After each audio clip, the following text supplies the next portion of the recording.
ನ್ಯೂಯಾರ್ಕ್ನ ಮೇಲ್ಮನವಿ ನ್ಯಾಯಾಲಯವು ಡೊನಾಲ್ಡ್ ಟ್ರಂಪ್ಗೆ ತಾತ್ಕಾಲಿಕ ಜೀವವನ್ನು ನೀಡಿದ್ದು $454 ಮಿಲಿಯನ್ ದಂಡವನ್ನು ರದ್ದು ಮಾಡಿದೆ.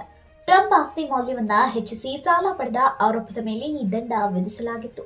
ನ್ಯಾಯಾಲಯದ ಈ ತೀರ್ಪು ಟ್ರಂಪ್ಗೆ ಆರ್ಥಿಕ ಹೊರೆಯಿಂದ ಸದ್ಯಕ್ಕೆ ಮುಕ್ತಿ ನೀಡಿದೆ, ಆದರೆ ಅಂತಿಮ ತೀರ್ಪು ಬಾಕಿ ಇದೆ. ಭಾರತದ ಮೇಲಿನ ಅಮೆರಿಕದ ಹೆಚ್ಚುವರಿ ಸುಂಕಗಳನ್ನು ತೀವ್ರವಾಗಿ ಖಂಡಿಸಿರುವ ಚೀನಾದ ರಾಯಭಾರಿ ಫಿಹಾಂಗ್ ಚೀನಾ ಭಾರತದೊಂದಿಗೆ ಗಟ್ಟಿಯಾಗಿ ನಿಲ್ಲಲಿದೆ ಎಂದು ಭರವಸೆ ನೀಡಿದ್ದಾರೆ. ಹೊಸ ದಿಲ್ಲಿಯಲ್ಲಿ ಮಾತನಾಡಿದ ಅವರು, ಅಮೆರಿಕದ ಅನ್ಯಾಯಕರ ಸುಂಕ ಹೇರಿಕೆಯನ್ನು ವಿರೋಧಿಸಿ ಭಾರತ ಗರ್ಜಿಸುವುದನ್ನು ಕೇಳಿಸಿಕೊಳ್ಳಲು ಚೀನಾ ಕಾಯುತ್ತಿದೆ ಎಂದು ಹೇಳಿದ್ದಾರೆ. ಭಾರತ ಚೀನಾ ಏಷ್ಯಾದಲ್ಲಿ ಆರ್ಥಿಕ ಬೆಳವಣಿಗೆಯ ಡಬಲ್ ಎಂಜಿನ್ಗಳಾಗಿದ್ದು, ನಮ್ಮ ಜಂಟಿ ಸಹಯೋಗ ಏಷ್ಯಾದ ಬೆಳವಣಿಗೆಗೆ ಪೂರಕ ಎಂದು ಫಿಹಾಂಗ್ ಅಭಿಪ್ರಾಯಪಟ್ಟಿದ್ದಾರೆ. ಪ್ರಧಾನಮಂತ್ರಿ ನರೇಂದ್ರ ಮೋದಿ ಅವರು ಎನ್ಡಿಎ ನಾಯಕರ ಸಭೆಯಲ್ಲಿ ವಿರೋಧ ಪಕ್ಷದ ಯುವ ನಾಯಕರ ಬಗ್ಗೆ ಮಾತನಾಡಿದ್ರು.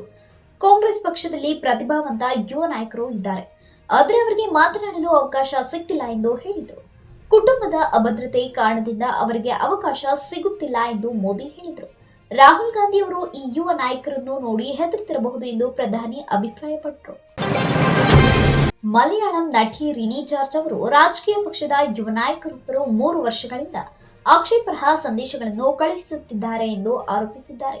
ದೂರು ನೀಡಿದರೂ ಪಕ್ಷದ ಅಧಿಕಾರಿಗಳು ಕ್ರಮ ಕೈಗೊಳ್ಳದ ಕಾರಣ ಯುವ ಕಾಂಗ್ರೆಸ್ ಅಧ್ಯಕ್ಷ ರಾಹುಲ್ ಮಂಕೂಟೆಲ್ ರಾಜೀನಾಮೆ ನೀಡಿದ್ದಾರೆ. ಲೇಖಕಿ ಹನಿ ಭಾಸ್ಕರನ್ ಸಹ ರಾಹುಲ್ ವಿರುದ್ಧ ಸಾಮಾಜಿಕ ಮಾಧ್ಯಮದಲ್ಲಿ ಕಿರುಕುಳದ ಆರೋಪ ಮಾಡಿದ್ದಾರೆ.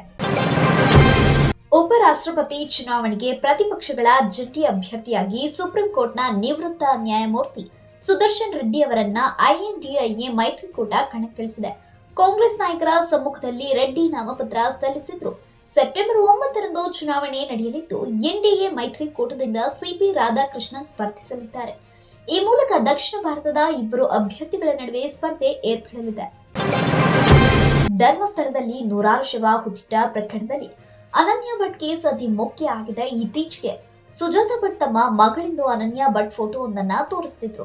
ಆದರೆ ಅದು ಅನನ್ಯ ಭಟ್ ಅಲ್ಲ, ಬದಲಿಗೆ ಅದು ವಾಸಂತಿ ಎನ್ನುವ ಮಾತುಗಳು ಕೇಳಿಬಂದಿದ್ವು. ಅನನ್ಯ ಭಟ್ ಪ್ರಕರಣವನ್ನ ಎಸ್ಐಟಿ ಗಂಭೀರವಾಗಿ ಪರಿಗಣಿಸಿದೆ. ಹಾಗಾಗಿ ಪ್ರಕರಣದ ವಿವರ ನೀಡುವಂತೆ ಸುಜಾತಾ ಭಟ್ಗೆ ನೋಟಿಸ್ ನೀಡಿದೆ. ಆದರೆ ಎಸ್ಐಟಿ ನೋಟಿಸ್ಗೆ ಉತ್ತರಿಸಿದ ಸುಜಾತಾ ಭಟ್ ಕೇಸ್ ವಾಪಸ್ ಪಡೆಯುವುದಾಗಿ ಅವರಂತೆ ಎನ್ನಲಾದ ಆಡಿಯೋ ಹೊರಬಿಟ್ಟಿದ್ದಾರೆ. ಕಾಂಗ್ರೆಸ್ ಶಾಸಕ ಕೆಸಿ ವೀರೇಂದ್ರಗೆ ಬೆಳ್ಳಂಬೆಳಗ್ಗೆಯೇ ಇಡಿ ಅಧಿಕಾರಿಗಳು ಶಾಕ್ ನೀಡಿದ್ದಾರೆ. ಕೆಸಿ ವೀರೇಂದ್ರ ಹಾಗೂ ಅವರ ಸಹೋದರರ ಒಟ್ಟು 4 ನಿವಾಸಗಳ ಮೇಲೆ ಇಡಿ ಅಧಿಕಾರಿಗಳು ದಾಳಿ ನಡೆಸಿ ಪರಿಶೀಲನೆ ಮಾಡುತ್ತಿದ್ದಾರೆ. ಖಾಸಗಿ ವಾಹನಗಳಲ್ಲಿ ಆಗಮಿಸಿ ಇಡಿ ಅಧಿಕಾರಿಗಳು ದಾಳಿ ನಡೆಸಿದ್ದಾರೆ. ಈ ಹಿಂದೆ 2016ರ ಡಿಸೆಂಬರ್ 11ರಂದು ಕೆಸಿ ವೀರೇಂದ್ರ ಮನೆ ಮೇಲೆ ಐಟಿ ದಾಳಿ ನಡೆದಿತ್ತು. ಆಗ ವೀರೇಂದ್ರ ಮನೆಯ ಬಾತ್ರೂಮಿನಲ್ಲಿ 5 ಕೋಟಿ ರೂಪಾಯಿಗೂ ಹೆಚ್ಚು ಹಣ, 30 ಕೆಜಿಗೂ ಹೆಚ್ಚು ಚಿನ್ನ ಪತ್ತೆಯಾಗಿತ್ತು. ವೀರಶೈವ ಲಿಂಗಾಯತ ಅಧ್ಯಯನ ಪೀಠಕ್ಕಾಗಿ ಸ್ವಾಮೀಜಿ ಒಬ್ಬರು ಕಣ್ಣೀರಿಟ್ಟ ಪ್ರಸಂಗ ನಡೆದಿದೆ.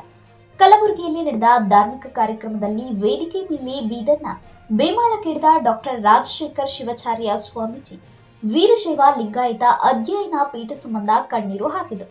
ಕಳೆದ 10 ವರ್ಷಗಳಿಂದ ಅಧ್ಯಯನ ಪೀಠಕ್ಕಾಗಿ ಹೋರಾಟ ಮಾಡುತ್ತಿದ್ದೇವೆ.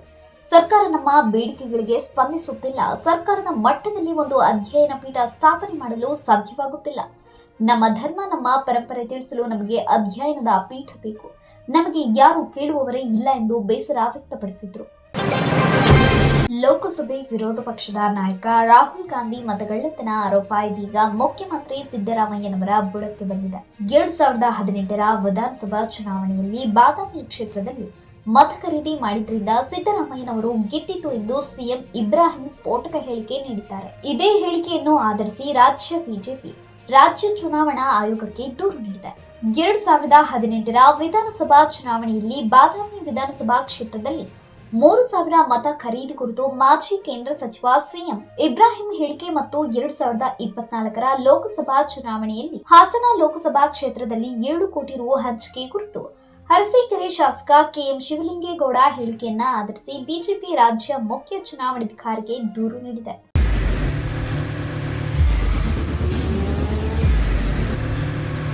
ಪ್ರಜಾಮಾರ್ಗ ನ್ಯೂಸ್, ಇದು ಜನಸಾಮಾನ್ಯರ ಧ್ವನಿ. ನಮಸ್ಕಾರ.